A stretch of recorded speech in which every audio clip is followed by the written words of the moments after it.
বাউ ভান্ডারী রোজার সামনে গিয়ে দেখবেন, হযরত কেবলার রোজার সামনে গেলে দেখবেন শুধু মোমবাতি আর মোমবাতি জ্বলতেছে। কথা বলেন ঠিক কিনা? আসেনি? মোমবাতি জ্বলেনি?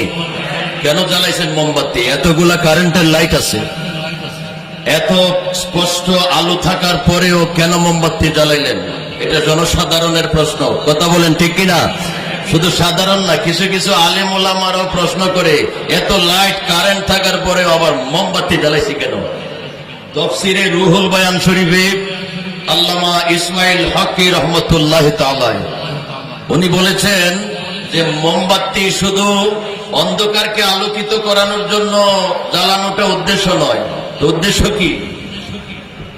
উদ্দেশ্য হলো তাজিমান ওয়া মুহাব্বাতান লি আউলিয়া ইল্লাহি তাআলা, একজন আল্লাহর ওলির সম্মান এবং মহব্বত প্রকাশের জন্য, বোঝানোর জন্য একটা মোমবাতি জ্বালানো হয়। পড়ুন সুবহানাল্লাহ। আবার অনেকের বিভিন্ন সমস্যা থেকে উত্তোলন হওয়ার সময় নিয়ত করে থাকে, যদি আমার এই সমস্যা দূর হয় বাবার দরবারে আমি 2টা মোমবাতি দেব। এরকম নিয়ত আছে না নাই? এই নিয়ত পূরণ করা ওয়াজিব, নিয়ত পূরণ করা ওয়াজিব। এজন্য দিন হোক রাত হোক মসজিদে জ্বালাইলে হবে না, মাজারে। কোথায়? মাজারে।